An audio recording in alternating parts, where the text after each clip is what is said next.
네, 오늘은 예수님의 사역의 하루 2기입니다. 7월 13일 안식일. 어, 예수님의 사역의 하루 이걸 들으면 예수님께서 하루를 말씀하신 하루를 사역하신 것처럼 느껴지지만은 예수님께서는 여러 날을 포함하시면서 그 하루하루를 어떻게 사역을 하셨는지 그것을 보여주는 대목입니다. 예수님께서는 쉬지 않고 일하시는 그런 하나님. 귀찮다고 조금 힘들다고 덥다고 요즘 너무 덥죠. 덥다고 잠깐 또 쉬었다가 하고 이러는 것이 아니라 예수님께서는 쉬지 않고 봉사하시고 또 일하시고 지금도 역시 졸지도 않으시고 주무시지도 않으시는 우리 예수님께서 일을 하고 계십니다. 그렇죠? 오늘의 기억절은 예수께서 이르시되 나를 따라오라 내가 너희로 사람을 낚는 어부가 되게 하리라 하시니 마가복음 1장 17절의 말씀입니다. 오늘의 연구 범위는 마가복음 1장 16절로 45절 사이에 있는 말씀을 연구 범위로 합니다. 이 예수님의 사역은 이 마가복음은 새 사역의 중심 지역을 볼 수 있는데요. 1장에서 8장까지 또 9장에서 16장까지 또 이렇게 근데 그 지역이 갈릴리 예수님의 사역의 장소가 갈릴리에서 시작해서 나중에 예루살렘으로 가셔서 고난 받으시고 환난 받으시고 심판 받으시는 그런 내용들을 주제로 합니다. 이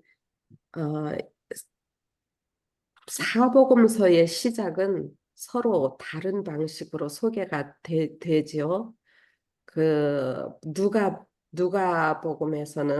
마태복음에서는 예수님이 12 제자들을 부르시고 산상수훈을 전하시는 모습을 보여주십니다.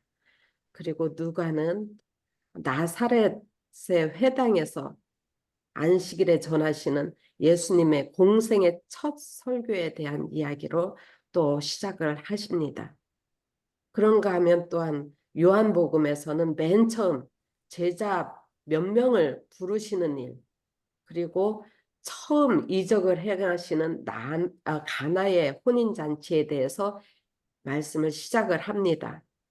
근데 여기 마가복음은 그 4명의 제자를 부르신 일과 가버나움에서의 안식일 그리고 그 후로 이루어지는 일을 말씀을 시작을 해주십니다. 마가복음의 서두에 등장하는 예수님과 함께 안식일은 이 우리들에게 우리 예수님이 누구신가, 그는 누구인가, 또한 이 교과를 공부하면서 그 예수님이 그는 누구인가, 그는 메시아죠. 그 메시아가 전하는 신속한 예수의 사역을 말씀을 하셔요. 신속하게 진행이 되는 설명. 그 마가복음에는 즉시, 즉각적으로 하는 그런 단어들을 많이 사용하고 있습니다. 여러 목사님들의 말씀을 다 들어봐도 이런 다른 말씀들을 다 이렇게 많이 들어봤는데 이게 굉장히 우리에게 주시는 그 말씀들이 있더라고요. 크게 교훈을 주는 말씀들이 있더라고요. 곧 즉각적으로 곧 이 말씀은 마가복음 전체의 41회 사용됐다고 합니다. 마가복음 전체에. 그것을 거기엔 또 아버지께 대한 예수님의 즉각적인 순종을 강조하고 또한 아버지께 종으로서의 예수님의 분주한 사역을 강조합니다. 우리 또한 주님의 종으로서 하나님의 명령과 부르심에 즉각적으로 순종해야 함을 보여주는 대목입니다. 그러므로 지금 바로 듣고 믿고 따르라는 가르침으로 말보다 행동으로 따라가라는 교훈도 있겠습니다. 마가복음에는 마태복음이나 다른 복음서처럼 율법이나 교육이나 토론하는, 묵상하는 그런 내용이 없습니다. 또한 마가복음에서는 말씀하시는 말씀은 예수님께서 오시기 전에 먼저 이 세상, 온 세상이 복음을 들어야 할 것을 강조하셨습니다. 그 복음은 온 지구상의 인간들에게 주신 것입니다. 믿고 즉각적으로 바로 지금 주님을 따라라 하는 그 명령에 즉각적으로 곧 순종하여 따라가게 되기를 바라는 마음에서 주신 말씀입니다. 아주 급하게 진행이 되는 이 마가복음에서의 교훈은 우리에게 또 다른 진짜 생각을 깊이 해야 되는, 지금 내가 무엇을 선택할 것인가, 지금 바로 따라오라는 그 말씀에 우물쭈물 머뭇머뭇 핑계를 대면서 그렇게 해야 될 시간이 아니다, 지금은 급한 시간이다 하는 그런 말씀이 있습니다. 그래서 우리가 이 시간에 또한 이 마가복음을 배우면서는 머뭇거릴 시간이 없이 바로 하나님 앞에 달려가는 매 순간이 되었으면 참으로 좋겠습니다.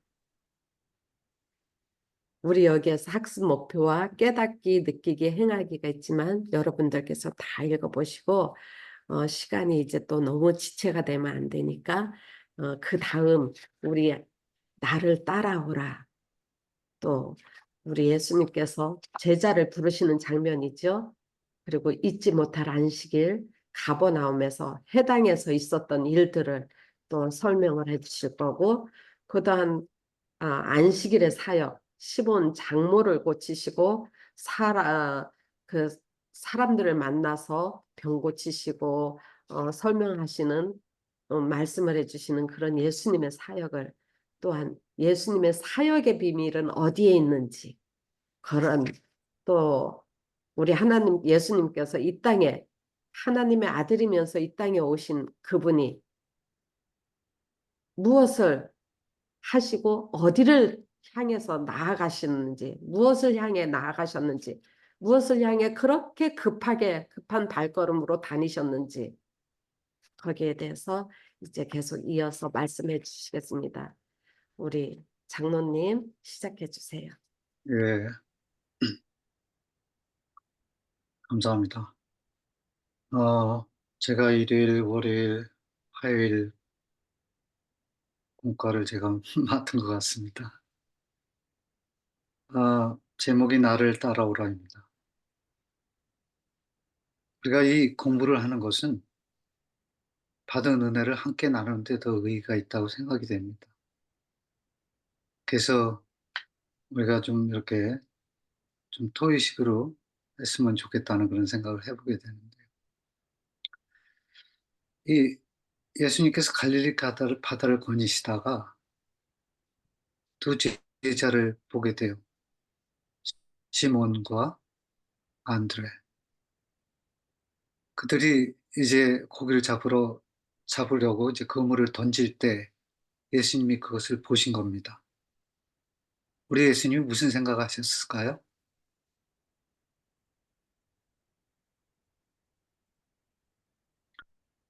우리 예수님이 저 제자 저 베드로와 안드레가 그물을 던지는데 저 고기를 잡는 걸 보니까 참 고기를 낚는 어부이기보다는 사람을 낚는 어부가 되면 좋겠다. 그런 생각을 하셨을 것 같아요. 그래서 그런 말씀을 하신 것 같아요. 내가 너희로 사람을 낚는 어부가 되게 하리라. 그래서 나를 따라오라 이렇게 표현을 하셨는데 과연 그 나를 따라오라라고 하는 그 의미 속에는 어떤 의미들이 포함되어 있었을까요? 한번 생각해 보셨습니까? 너무 말씀들이 없으시네요. 네? 내가 너의 영생을 책임지노라 하는 것까지 포함이 돼 있었어. 구원에.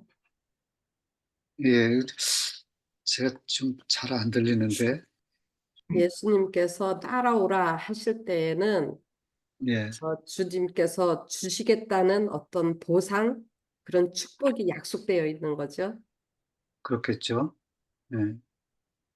진짜 어떻게 보면은 한치 앞을 보지도 못하는 세상에 우리가 살고 있습니다. 그렇죠? 그래서 어떨 때는 무엇을 어떻게 하며 살아가야 될지 모를 그런 상황 속에도 있어요. 그런 존재들이에요, 우리들은. 그런데 여기서 예수님께서는 나를 따라오라 라고 이제 하시는 말씀을 이제 두 제자에게 하시는 것을 여기서 보게 되는데요. 사실 그 나를 따라오라는 그 말씀 속에는 너무나 많은 것들이 좀 생각해 보니까 포함이 되어 있더라고요.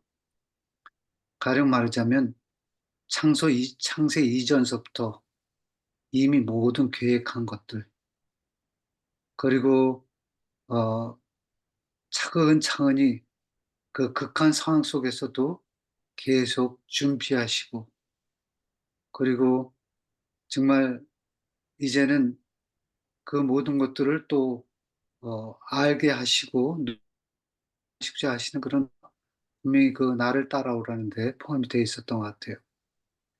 근데 제가 어, 창세기를 공부를 하면서 특별히 아브라함이 가는 그 모든 믿음의 과정들을 그 신앙의 생활들을 이렇게 생각해 보면서 하나님은 항상 먼저 오셔서 그 아브라함에게 그 약속과 언약의 일들을 얘기해 주시는 것을 보게 되었어요.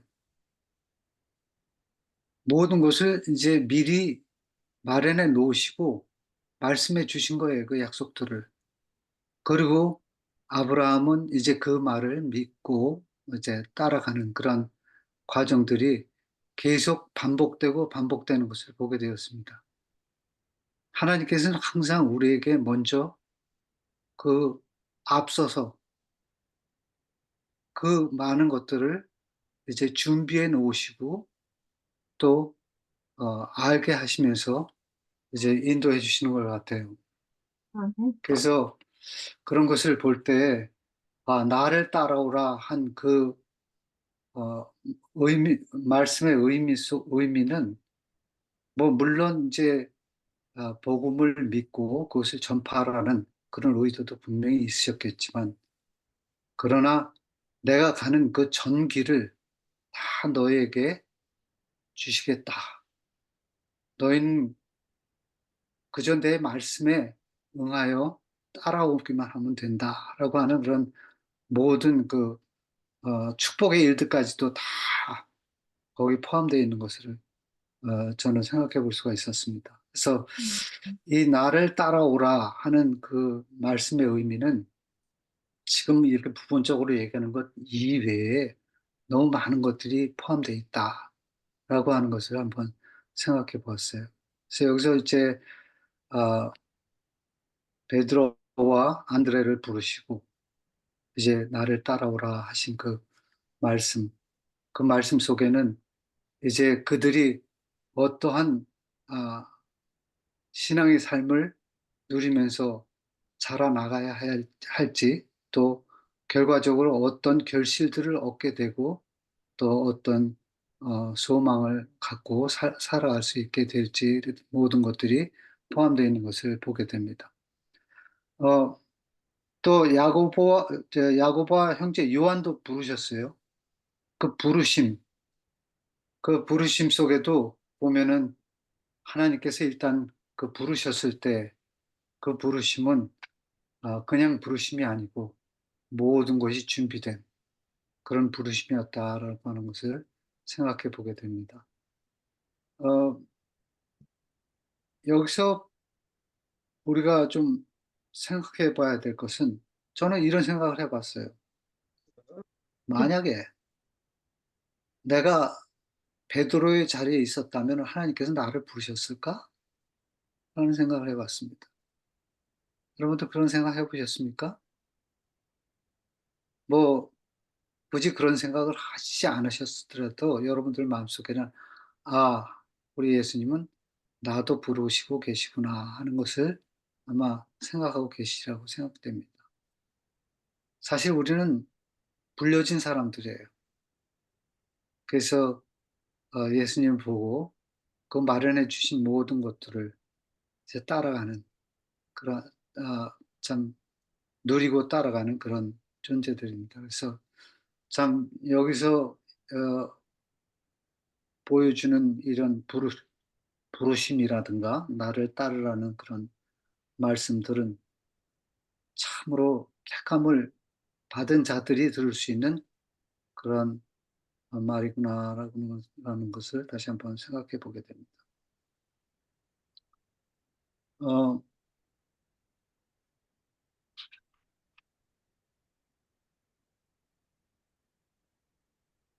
여기 보면은 저 영감의 교훈 속에 이런 말씀이 있습니다.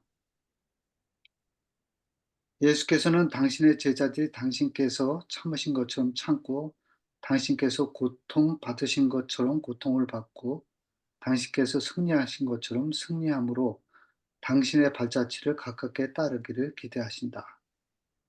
그분께서는 그분의 추종자로 공언하는 자들이 자기 희생의 정신을 드러내는 것을 보고자 열렬하게 기다리고 계신다. 이것은 뭐 좋은 것들만이 아니고 또 여기에 어 말씀처럼 예 우리가 어쩔 수 없이 그리스도를 따르게 됨으로 어 당하게 될 그런 핍박이나 어려움, 고통 뭐 이런 것들도 동시에 수반될 수밖에 없다는 것을 여기서 말해 주는 것을 보게 됩니다.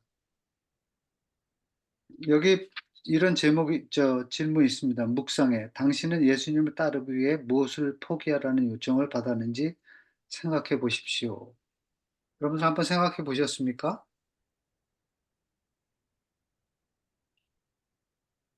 어 네. 시몬과 안드레는 그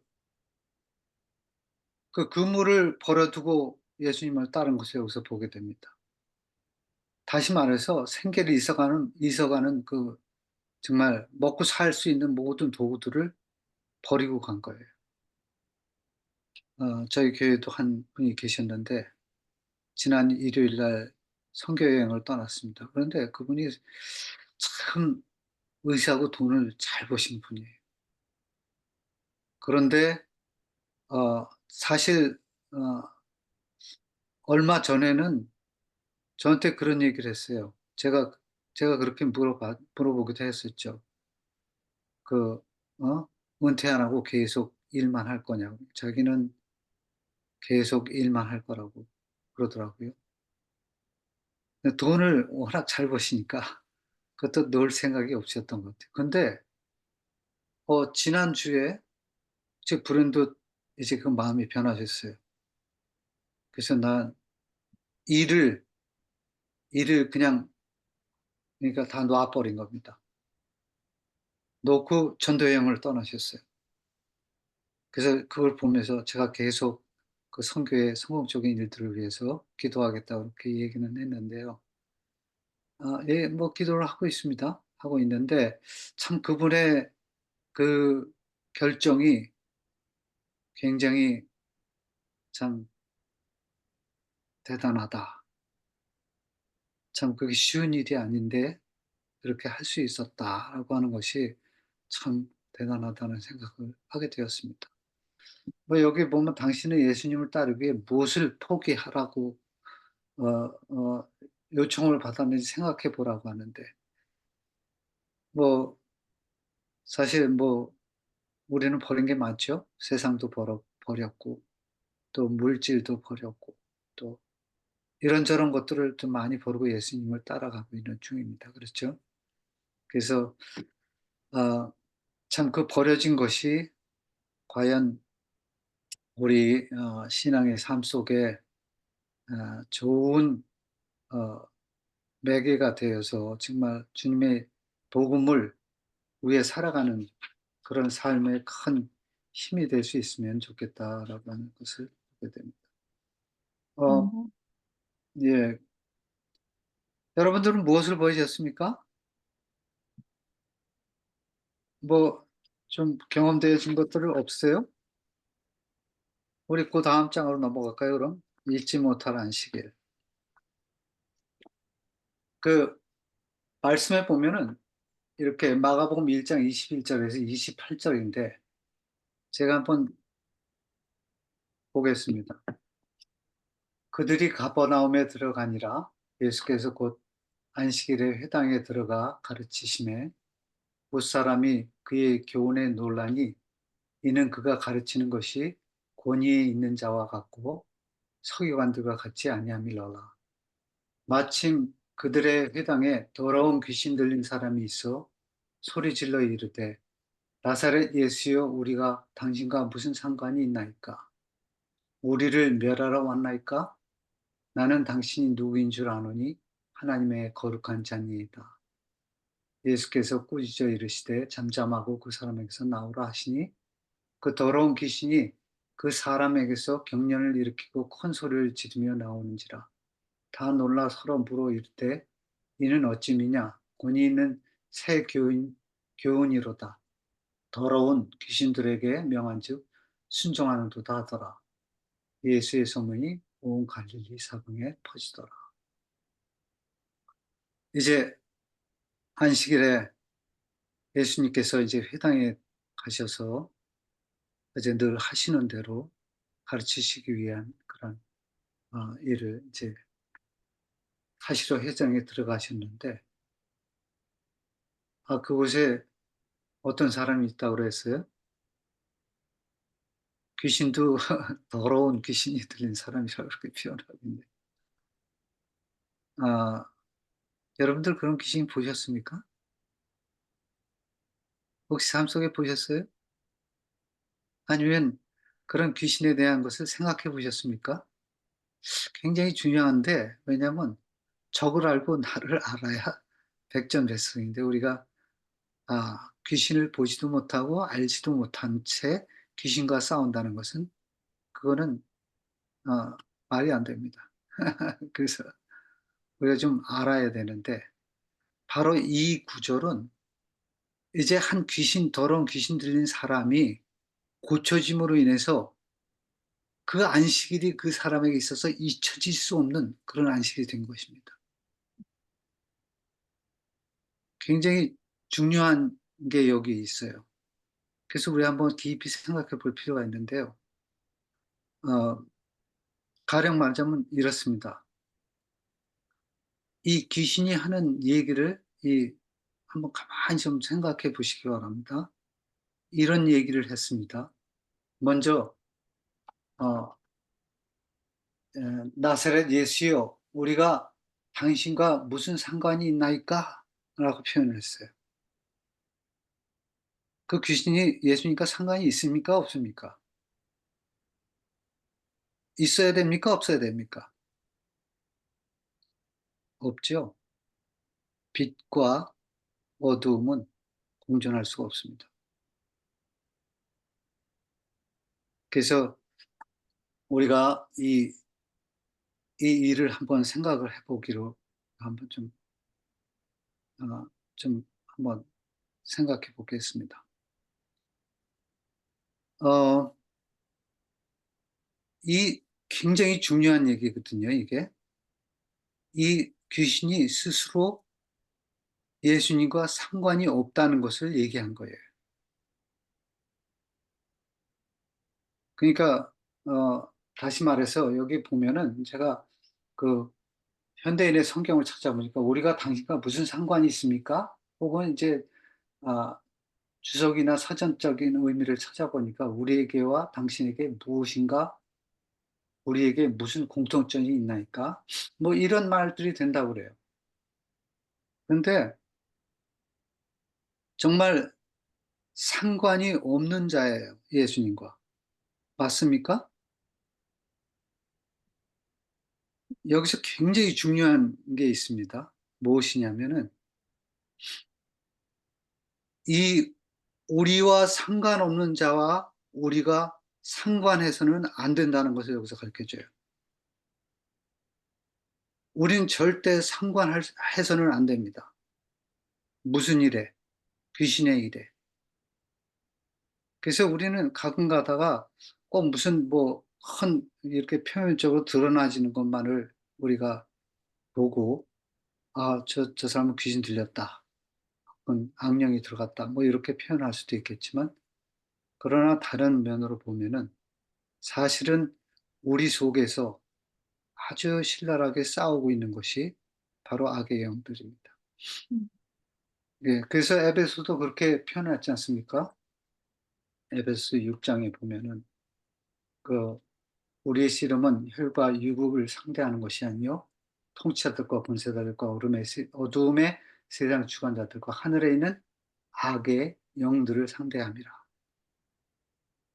그래서 우리가 이러한 생각을 해볼 때에 이 상관없는 것이 얼마나 큰 도움이 되는가라고 하는 것을 좀 여러분들 한번 곰곰이 생각해 보시기 바랍니다. 왜냐하면 예수님께서도 잠잠하라고 그렇게 표현하기도 하셨지만 가끔 가다가 저는 그래요. 저는 이 문제에 대해서 생각해 보면서 나도 모르게 그냥 제 자존심이 확 건드려질 때는 그냥 화를 확 내게 됩니다. 제가 상관을 하고 있는 겁니까? 상관이 없는 겁니까? 말씀드리 없이 상관이 있는 거예요? 상관이 뭐하고. 있죠. 상관이 있는 거죠. 제가 화를 내기 시작을 했다는 것은 이미 귀신과 상관이 있는 존재라고 여기는 겁니다. 이게 어 굉장히 뭐 우리가 좀 하찮게 생각할 수도 있겠지만 그러나 우리 삶 속에 이 상관이 있느냐 없느냐에 따라서 우리가 빛과 어둠으로 갈려진다는 사실을 생각해 볼 때 굉장히 중요하다라는 것입니다. 음. 그래서 예수님께서는 어 "잠잠하라." 이렇게 표현을 하셨는데 잠잠한다는 것이 쉬운 일이 아니에요. 결코 쉬운 일이 아닙니다.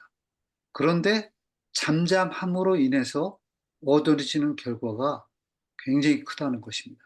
음. 예. 그래서 여러분들 이제 저도 그렇지만 이제 우리도 모르게 참 악한 영에 이렇게 가장 우리가 약해져 있을 때 혹은 우리가 아 죄의 습성에 물들어 있을 때 특히 공격해 와요. 공격해 와서 참 우리 자존심을 건드리고 또 우리의 생각을 건드리고 우리의 마음을 지배하려고 하는 그런 일들이 있습니다. 절대로 거기에 동의해서는 안 됩니다. 음. 상관해서는 안 돼요. 그것을 상관하지 않음으로 인해서 여러분들은 아 쪼금 인내하고 참고 어렵지만 그 힘든 시기를 지났을 때 큰 결과를 얻게 된다는 것을 여러분들 경험 속에 경험되어지기를 바랍니다. 왜냐하면 이게 예수님을 따라가는 거예요. 음. 이게 예수님이 하신 일을 그분이 그렇게 조롱하고 자기는 아무 잘못이 없이도 그런 참 억울한 상황 속에 놓여 있어도 묵묵히 잠잠히 계셨던 그런 이유입니다. 그래서 그것이 중요하고, 그 다음에 두 번째 한 얘기가 뭡니까? 우리를 멸하러 왔나이까? 그는 자기 자신이 멸망되어질 존재라는 것을 잘 알고 있는 거예요. 근데 만약에 우리가 그러한 자에게 흡수가 되면은 우리는 어떻게 되겠습니까? 자연히 우리는 멸망으로 이끌려지는 거예요, 같이. 그래서 그 문제를 우리가 좀 어, 깊이 생각해 볼 필요가 있고요. 그 다음에 한 얘기가 어, 여기에 뭐라 했습니까? 당신이 누구인지를 아느니 하나님의 거룩한 자니이다 이렇게 표현을 하고 있어요. 예수님이 누군지를 아신 거예요. 안 거예요. 이 사단이 가장 우리가 아무리 강하고 아무리 지혜롭고 아무리 싸움을 잘한다고 해도 우리가 이길 수 없는 존재가 있는데 그게 사단입니다. 절대 이길 수 없어요. 이길 수 없는데 그러나 우리가 이길 수 있는 한 가지 방법이 있습니다. 무엇입니까? 갈라디아 2장 20절이죠. 우리 사도 바울이 그 잘 얘기를 해주시네요. 내가 십자가에 못 박혔느니 이제 내가 내 안에 사는 것은 내가 아니고 그리스도 예수 그리스도시라는 사실을 내 안에 그리스도를 보여주면 돼요. 내 안에 그리스도를 그 악한 영 앞에 딱 보여줄 때 그때 아, 사단은 결국 굴복하고 말 것이라는 것입니다. 음, 그래서 이게 굉장히 중요한 것을 우리에게 가르쳐 줬다라고 하는 것을 여기서 생각해 보게 되는데 우리 영감의 교훈에 이런 말씀이 있습니다. 오늘날에도 가버나움에 귀신 들린 사람처럼 악한 영의 권세에 정말로 사로잡혀 있는 사람들이 많이 있다. 하나님의 계명에서 고의로 떠나 있는 모든 사람은 자신들을 사단의 지배에 맡기고 있다. 많은 사람은 그들이 원하는 대로 악의 세력에 벗어날 수 있다고 생각한 나머지 악습과 친근해지고 있다. 그러나 계속해서 미혹당함으로 그는 자기의 의지보다 더 강한 의지에 의하여 지배되고 있는 자아를 마침내 발견하게 된다. 무슨 말씀인지 아시겠죠? 하나님의 계명, 즉 그 말씀에 떠나 사는 삶은 우리도 모르게 자연스럽게 사단의 지배하에 맡기게 된다는 것입니다. 그래서 우리가 말씀에 떠난 삶을 살면 안 돼요. 항상 말씀 안에서 그 말씀이 가리키는 대로, 이끄는 대로, 인도하는 대로 우리가 가는 것이 참 우리가 승리할 수 있는 좋은 방법이다라고 하는 것을 여기서 또 배워보게 됩니다. 그 예수님께서도 시험을 받으실 때, 특히 마귀에게 시험을 받으실 때, 그 항상 이기셨던 그 말씀이 있죠. 기록되었을 때. 음, 예수님도 항상 말씀으로 그 일을 이기신 것을 우리에게 잘 보여주고 있습니다.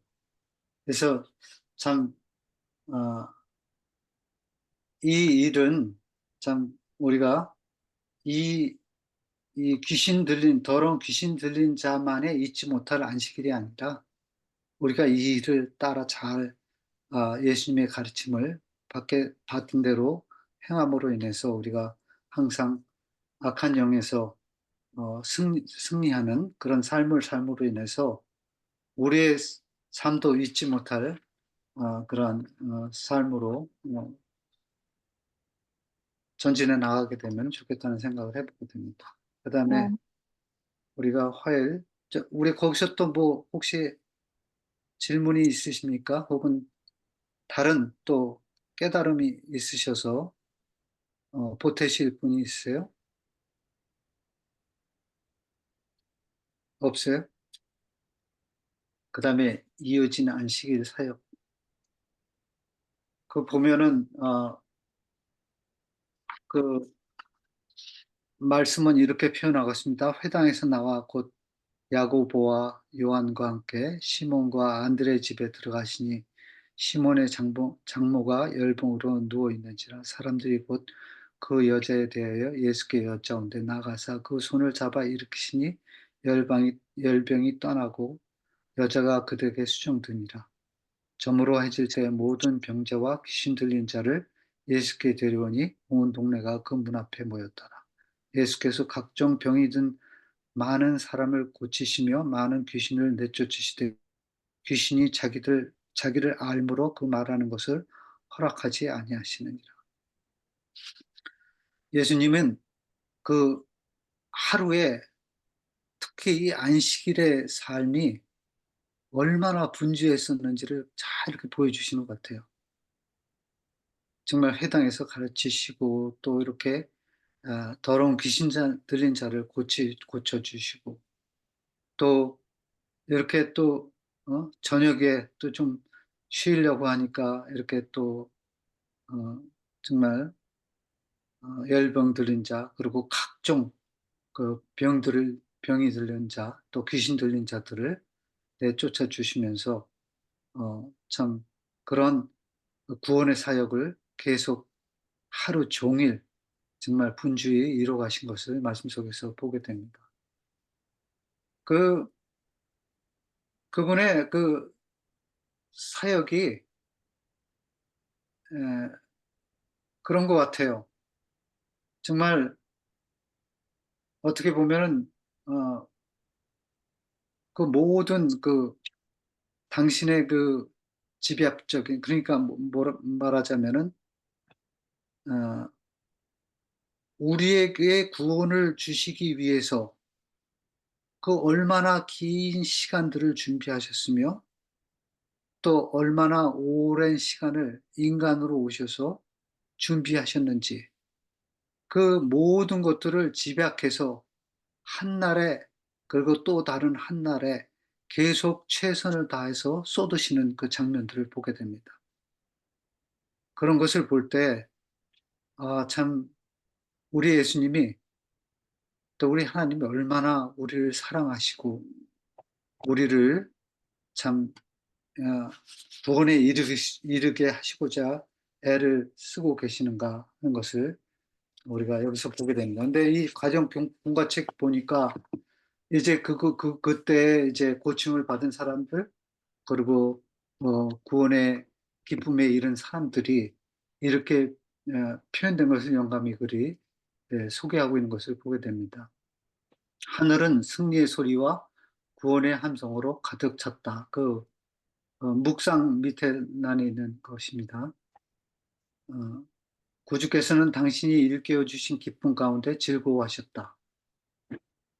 예수님께서는 참 그러한 치유와 구원을 통해서 얻어진 그들의 구원의 함성이 우리 예수님의 마음을 기쁘게 하고 즐겁게 하셨던 것을 여기서 보게 됩니다. 예수께서 당신에게 온 자들의 고통을 목격하실 때 그의 마음에 동정심이 일어났으며 당신의 능력으로 그들에게 건강과 행복을 회복시켜 주기를 기뻐하셨다.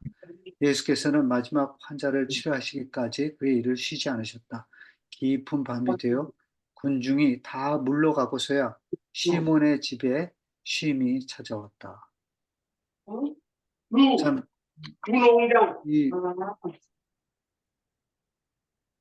이 주님의 이 일들, 그 일을 위해서 얻어진 결과들, 그 결과들이 이렇게 큰 승리의 소리와 구원의 함성으로 가득 채워진 것을 보게 됩니다.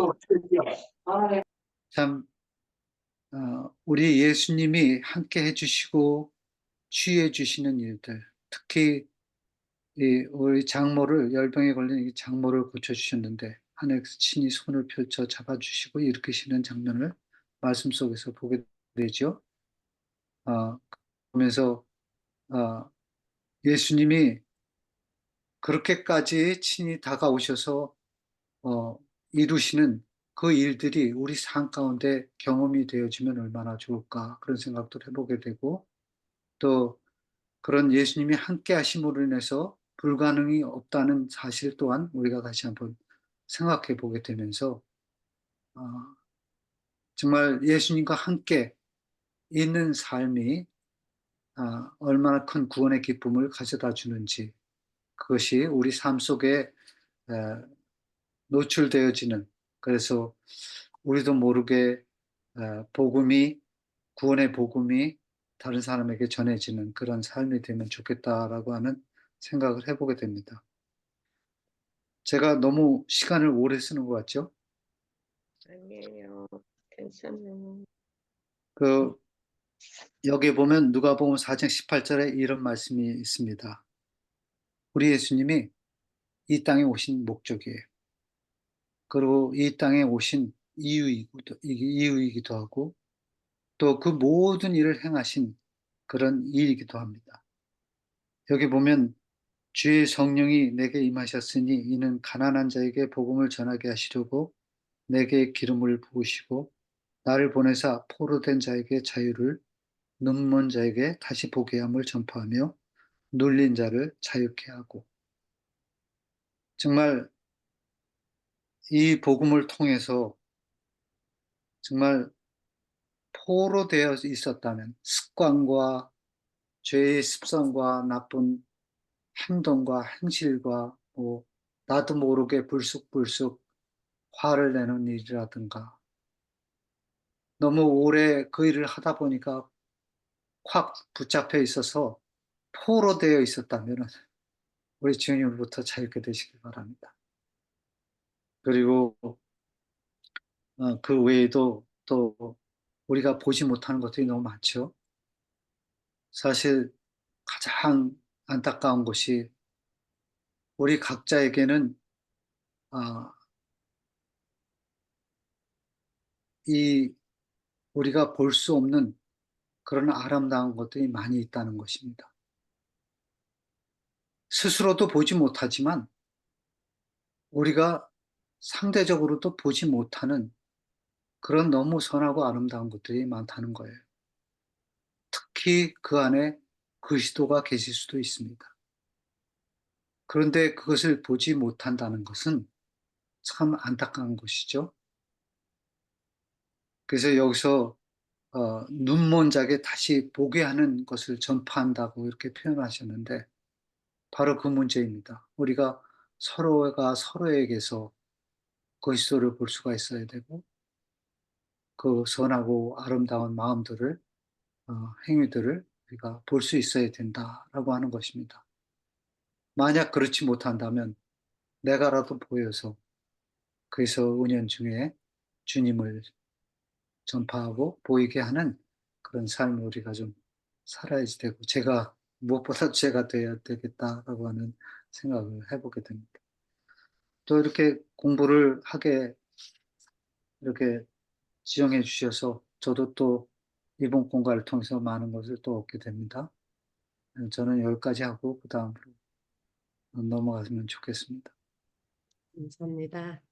그 다음에 이어서 우리 김경수 집사님. 네. 장로님 수고 많으셨습니다. 감사합니다. 네. 7월 10일 수요일은 예수님 사역의 비밀에 대해서 저희들이 함께 묵상을 해보겠는데요. 마가복음 1장 35절에서 39절에 있는 말씀에서 35절에 새벽에 아직 날이 밝기 훨씬 전에 그분께서 일어나 나가서 외진 곳으로 떠나 거기서 기도하시더라. 그래서 예수님의 사역의 비밀이 무엇이냐면 여기에 교가의 중심적인 말씀이 기도로 나와 있어요. 죄송해요. 제가 목소리가 지금 조금 가라앉아가지고, 예수님께서는 항상 해 뜨기 전에 일어나 조용하고 한적한 곳으로 가셔서 기도하셨다고 나와 있어요.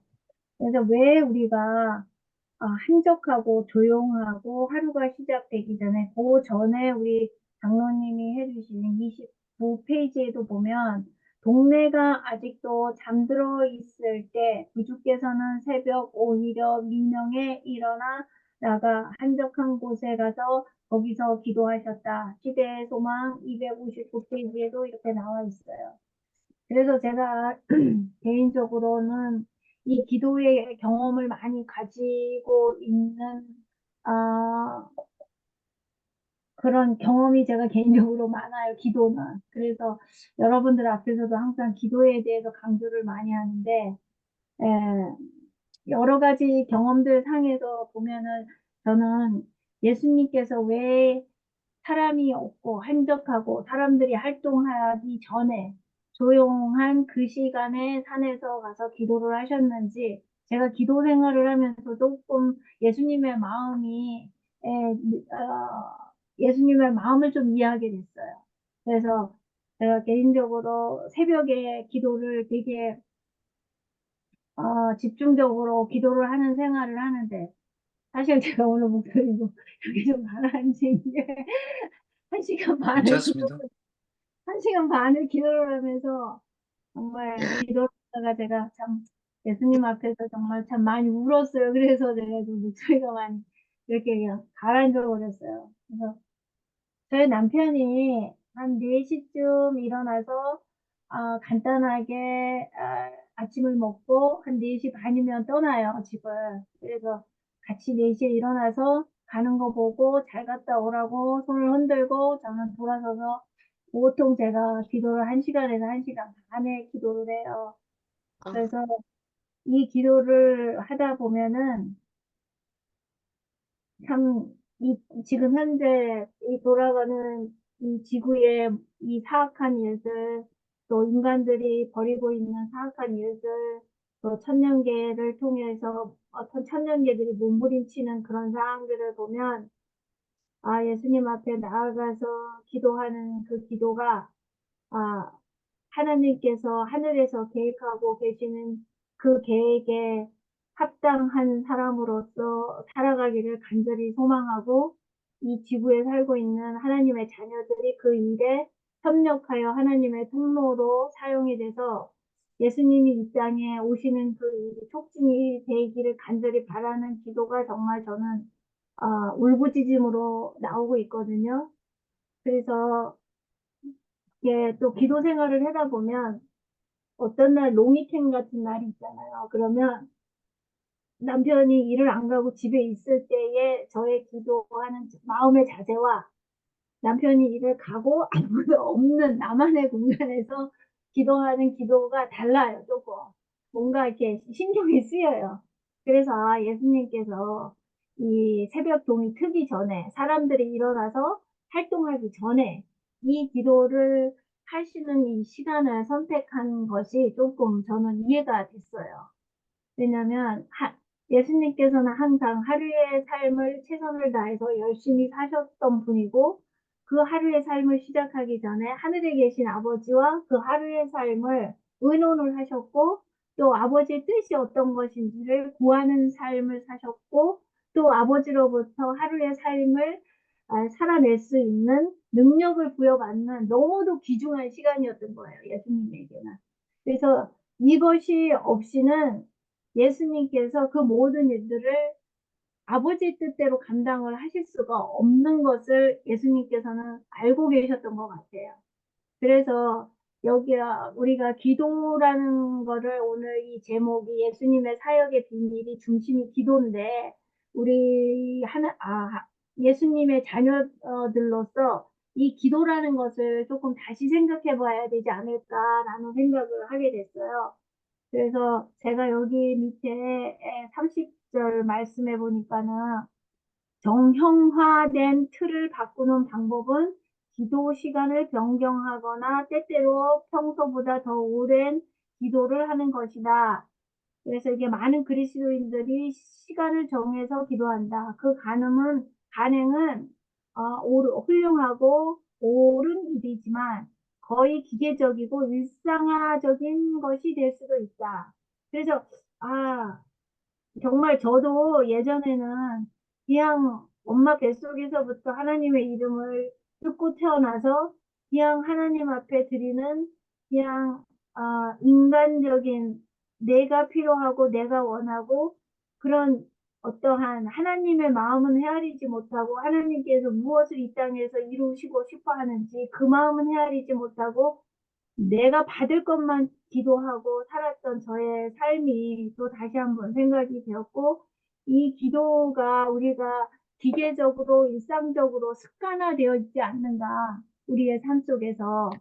그래서 이게 여기에서 정형화된 틀을 바꾸는 방법은, 그래서 정형화가 된 게 좀 말이 좀 어려워서 제가 좀 무지한 사람이라서 제가 사전을 찾아봤어요. 정형화가 뭔가. 그랬더니 일반적인 형식이나 틀에 고정되어 있는 것을 정형화라고 나와 있더라고요. 국어 사전을 찾아보니까. 근데 하나님을 믿는 자녀들의 우리의 기도의 삶이 이렇게 그냥 상식적으로 일반적으로 형식화되어 있어 틀에 박혀 있는 기도를 기도라고 생각을 하고 살지 않는가 이런 생각을 했어요. 그래서 하나님의 입장에서는 우리에게 어떠한 기도를 듣기를 원하실까? 이거를 우리가 한번 말씀을 묵상하면서 항상 하나님의 마음을 좀 헤아려 보는 것이 우리가 하나님을 믿는 자녀로서 효도를 하는 일이다라는 생각이 들어요. 그러니까 늘, 엄무식 목사님도 얘기를 하시지만, 효도라는 것이 뭐 겉으로 이렇게 부모님에게 이렇게 뭔가를 해주는 게 아니라 부모님이 자식한테 무엇을 원하고 바라시는지 그 부모님의 마음을 잘 헤아리는 게 정말 참 효도라고 생각을 하거든요. 그래서 우리가 하나님의 자녀로서 하나님의 마음은 무엇일까? 나를 향한 하나님의 마음은 무엇일까? 이 제약된 지구를 향하여 바라보고 계시는 아버지의 그 아픈 마음은 무엇일까? 이거를 헤아리는 것이 하나님을 믿는 자녀들로서 하나님께 효도하는 거라고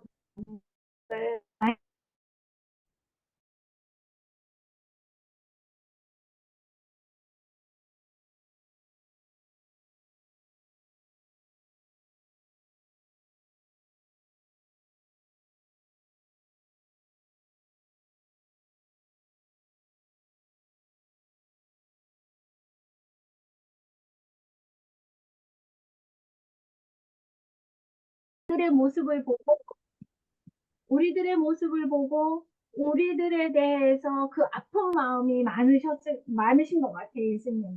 그래서 우리들의 그 아픈 마음을 위해서 이 영혼들을 어떻게 구원하실까 하는 그 아픈 마음이 많으셔서 너무너무 아프니까,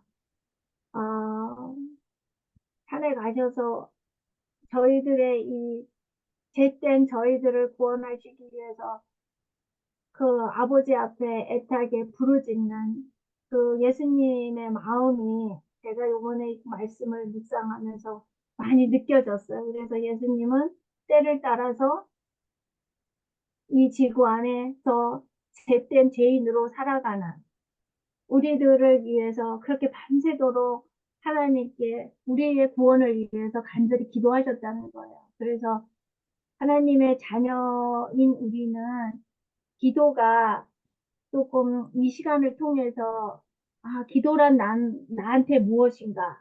나는 어떤 기도를 드리고 있는가?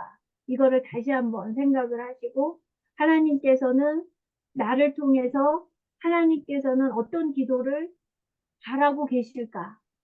우리 각자를 통해서 하나님은 어떤 기도를 듣기를 원하시는가? 여러분들이 이거를 한번 생각을 하시면서 그냥 이렇게 기계적이고 일상적으로 습관화되어 있는 그냥 그 기도가 아닌 하나님의 마음을 헤아리는 여러분들의 기도가 되는 귀한 시간이 되기를 또 개인적으로 많이 소망해 봅니다. 영감의 아멘. 종 위대하신 모본을 따라야 구주께서는 신적 능력을 소유하셨음에도 불구하고 기도의 필요를 느꼈다면 연약하고 죽을 수밖에 없는 죄인인 우리는 얼마나 더 열렬하고 끊임없는 기도의 필요를 절실히 느껴야 할 것인가. 저희들은 예수님이 기도하신 것보다 더 열렬하고 더 저희들의 가슴을 치고 통회하면서 저희들에게는 아무런 능력이 없고 그냥 눈만 떴다 하면은 죄의 그 근본적인 게 튀어나오는 연약한 저희들은 더 절실한 기도가 필요하다고 이 영감의 교훈에 말씀이 되어 있습니다. 그분은 금식하셨고 하나님께 자신을 의탁하며 열렬한 기도와 아버지의 뜻에 온전히 굴복함으로써 승리자가 되셨다. 마지막 시대의 진리를 믿노라고 하는 사람들은 그리스도인이라고 하는 어떤 다른 사람들보다 기도의 위대한 부분을 따라야 할 것이다. 그래서 여기 교회 증언에 나와 있는 이 말씀에 따라서 우리는 연약한 존재고 근본이 죄의 씨앗을 가지고 태어난 존재이기 때문에 우리 스스로 아무것도 할 수 없는 너무도 연약한 존재인 것을 여러분들이 오늘 말씀을 통해서 예수님께서 여러분들에게 간절히 어, 전하시는 예수님의 마음을 받으시고 내가 이렇게 이 땅에서 살아갈 때에 너희들을 위해서 내가 간절히 기도했던 것처럼 너희들도 내가 하늘에서 이루어내야 할 너희들을 위해서 이루어내야 할 그 일을 위해서 좀 너희들도 간절히 기도 좀 해다오 하는 예수님의 마음이 여러분들에게 전달되기를 소망합니다. 아멘. 7월 11일 목요일 아무에게도 말하지 말고 여기에 말씀에는 마가복음 1장 40절에서 45절에 보면은 예수님께서 나병 환자를 고쳐주시는 이야기가 나와요. 근데 여러분들이 다 알다시피 예수님께서 이렇게 직접 손을 대셔서 고치신 부분도 있고 아니면은 말씀을 통해서도 이렇게 고치신 부분들이 있어요. 그래서 저는 옛날에 왜 굳이 이 문둥병자는 예수님께서 손을 대시고 고쳐주셨을까? 이거를 제가 옛날에 많이 한번 제 나름대로 묵상을 한 적이 있어요.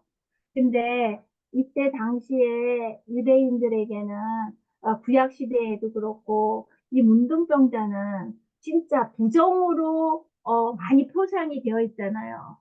부정. 그러니까 이 부정이라는 것은 저희들은 하나님과 함께 하나님의 성향과는 전혀 반대되는 그러한 것이 부정한 거예요.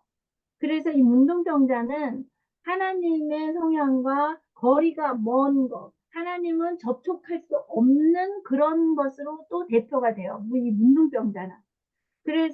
그런데 굳이 예수님께서 하나님과 하나님과는 함께 할 수 없는 그 부정된 것에 손을 대셨다. 이거는 예수님께서 우리가 하나님과의 거리가 먼 죄인인 우리에게 예수님께서 직접 말씀이 아니라 직접 손을 대셨다는 것이 저는 너무 그때 당시에 너무 저 나름대로의 큰 깨달음이었고 너무 감사한 마음이었어요. 근데 이제 여기에서 포커스는 아무에게도 말을 하지 말라. 그래서 저도 옛날에 이거는 잘 깨달아 알지 못했을 때는 이거 좋은 일인데 예수님께서 다른 사람들이 다 여기에 뭐 부정하다 그러고 옮을까봐 진짜 뭐 괴물같이 보는 이 사람을 하나님 예수님께서 고쳐주셨으면 예수님께서 이렇게 고쳐주셨다고 자랑할 일이지 왜 이걸 아무 말도 하지 마시라고 했을까? 옛날에는 그게 의문이었는데 제가 말씀을 묵상을 하면서 예수님의 마음을 자꾸 이렇게 제가 개인적으로는 자꾸 예수님의 마음은 어땠을까 이런 생활을 하면서도 저의 일상생활에서도 벌어지는 일 속에 이랬을 때 예수님은 어떤 마음이셨고 어떻게 이 일을 해결을 하셨을까 그런 묵상을 많이 하고 그런 기도를 좀 개인적으로 많이 해요 저는. 근데 제가 이거를 많이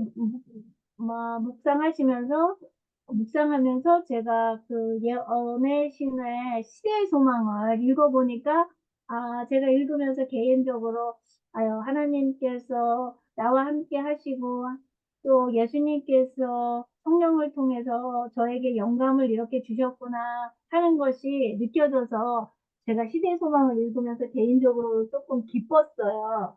왜냐하면 제가 이렇게 영감적으로 깨달은 것이 이 시대의 소망에 나와 있더라고요.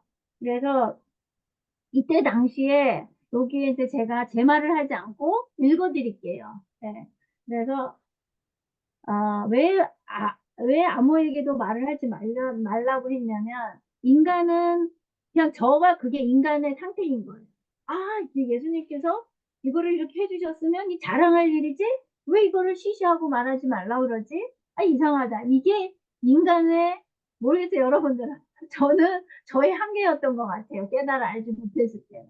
그런데 예수님께서는 여러 가지를 벌써 다 앞을 보시고 다 여러 가지를 다 감안하셔서 얘기하신 그 예수님의 그 이사야 54장의 말씀도 나오죠.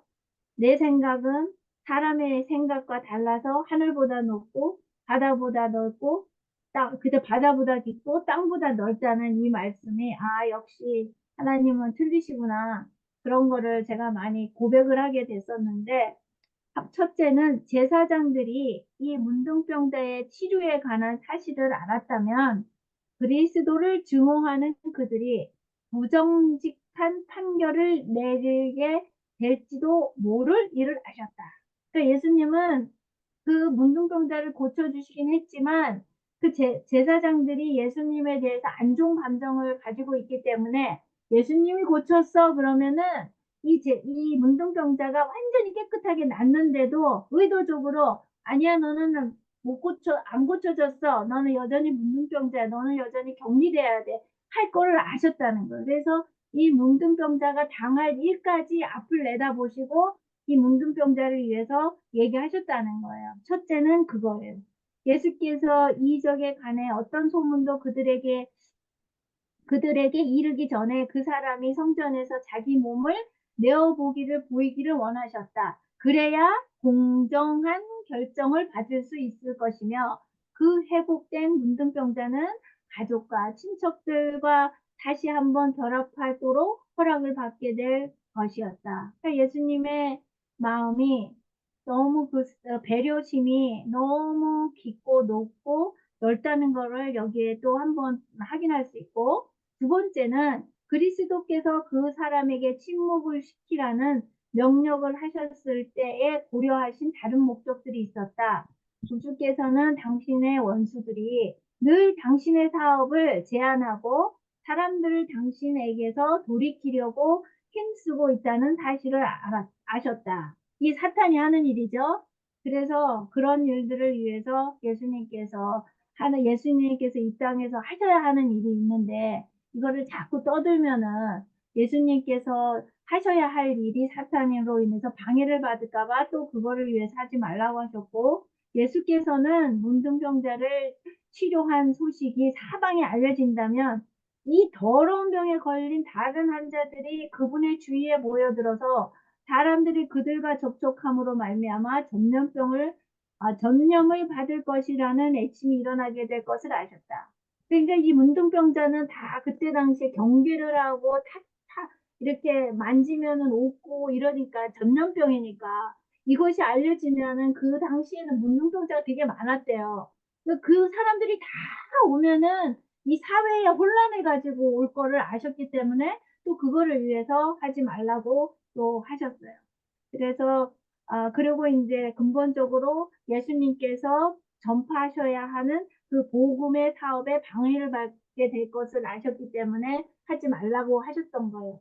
그래서 요거는 제가 여기 예언에 있는 말씀을 그대로 읽어드렸는데, 때로는 우리가 생활을 하면서 아까도 말씀을 하셨지만 이 입이 참 옛날에 어떤 임금님 모자 만들어준 사람이 그 임금님 귀가 당나귀 귀인 거를 보고 이 사람의 근본이 뭔가 새로운 거를 알고 비밀을 알으면 말을 못하면 스트레스를 받는 것 같아요.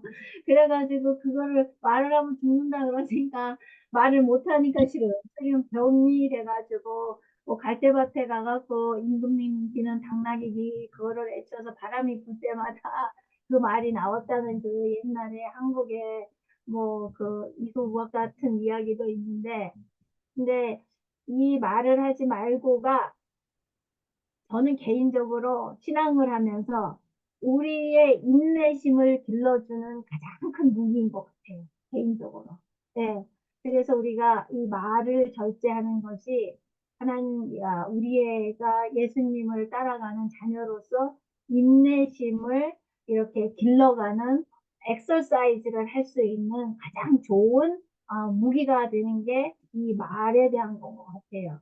그래서 성경에서도 여러 가지 말씀 속에서 하나님의 뜻이 아닌 거, 하나님이 하지 말라고 하는 거를 자꾸 우리 인간의 죄된 본성에 그거에 끌려가지고 인간의 생각으로 판단하지 말고 이해가 안 된다고 해갖고 인간의 어떠한 이해로 그거를 받아들이는 게 아니라 이해가 안 되더라도 말씀이 그렇게 하라고 했으면 액면 그대로 받는 마음의 자세도 이것도 아무 말도 하지 말라는 그 자세랑 똑같은 자세가 아닐까 저는 그렇게 묵상을 하게 되었습니다. 그래서 금요일에도 보면 기도에 대한 게 나와요. 그래서 수요일, 목요일, 금요일은 기도로서 그리고 하나님께서 하지 말라는 것은 그냥 그것이 인간의 능력으로 이해가 안 돼도 그냥 믿고 그거를 따르는 것이 하나님을 믿는 자녀로서의 하나님이 잘하시고 원하시는 효자의 삶을 사는 게 아닌가. 대표적으로 우리가 성경에서 나오는 이삭도 하나님께서 둘째 아들이 나의 그 뒤를 이을 거다라고 했는데 이삭이 좋아하는 자기의 그 감정대로 해서 일이 틀어졌고 야곱도 하나님께서 그 약속을 해주셨으면 하나님께서 이끄는 방법대로 해야 되는데 야곱과 리브가도 인간의 생각으로 계산을 하고 인간의 어떠한 방법으로 일을 해서 야곱이 그렇게 고생을 하게 됐고 아브라함도 그 하갈 또 하나님께서 약속을 해 주셨으면 하나님께서 분명히 약속을 해 주셨는데 전통에 그거를 약속을 해 주셨는데 또 그거를 또 인간의 생각으로 해서 부인의 얘기를 듣고 또 인간 것을 선택을 해서 하갈을 통해서 또 아브라함이 그 아픔을 당해야 됐고 그래서 우리가 말이나 우리가 무엇을 선택해서 하는 그 모든 일들이 하나님께서 하지 말라 그랬으면 하나님께서 저희들의 생각과 틀리니까 높으시고 깊으시고 넓으신 뜻이 있어서 하지 말라고 한 거니까 네 알겠습니다 하고 안 하는 것이 하나님의 자녀의 가장 기본적인 효자의 삶이 아닌가 저는 이렇게 묵상을 하면서 오늘의 말씀을 마치겠습니다. 아멘. 감사합니다. 수고하셨습니다. 오늘의 주제들 너무 정확히 다 파악을 해주셔서 이렇게 설명을 해주셨습니다. 마치는 기도 우리 김미수 집사님 기도해 주시고 나머지 또 우리 토론하는 시간을 갖겠습니다.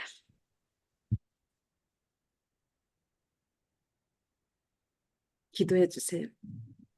제가 김미수 집사님, 캐롤라인 집사님. 저요? 아, 오늘은 다른 분이 해주시면 안 될까요? 김명수 제가 집사님 해주세요. 저는 오늘 좀 김경수 마음이 집사님 해주세요. 네, 그럼 제가 기도하겠습니다. 사랑이 많으신 아버지, 오늘도 저희들에게 한날의 삶을 허락하시고 살아갈 수 있는 호흡을 주신 아버지의 크신 사랑을 감사합니다. 아버지로부터 받은 한날, 아버지로부터 받은 이 호흡, 저희들의 생각과 저희들의 마음과 저희들의 말로 살아가지 아니하고 오늘 아버지의 귀한 종 이창호 장로님과 저희의 입술을 통해서 아버지의 마음을 잘 전달해 주셨사오니 저희들의 하루의 삶이 아버지께서 바라시고 원하시는 뜻대로 살아갈 수 있는 효자의 삶을 살 수 있도록 성령님께서 인도해 주시옵소서. 아버지 저희들이 살아갈 때에 죄로 타락되어 있는 이 죄성이 가득 찬 인간의 본성으로 살아가지 아니하고 아버지의 마음이 저희들을 향하여 어떠한 마음인지 아버지의 마음을 하루 종일 삶 속에서 묵상하며 아버지께서 인도하시는 대로 살아갈 수 있도록 연약하고 불쌍한 저희들을 불쌍히 여기시고 축복해 주시옵소서. 아버지로부터 넘치는 그 사랑의 에너지를 받아서 저희들이 살아가면서 만나는 이웃들에게 아낌없이 나누는 하루의 삶이 될 수 있게 도와주시고 또 이 자리에 함께 나와 아버지 앞에 하루를 시작하기 전에 겸허한 마음으로 아버지의 말씀을 사모하여 이 자리에 나와 있는 아버지의 귀한 자녀들 각 가정에서 드리는 기도를 아버지께서 관심을 가지시고 귀를 기울여 주셔서 아버지께서 이 영혼들의 가정에 구원하여 주실 아버지의 방법으로 이끌어 주실 것을 온전히 아버지께 내어 맡기며 사랑이 많으신 우리 주 예수님의 이름으로 감사의 기도를 드렸습니다. 아멘.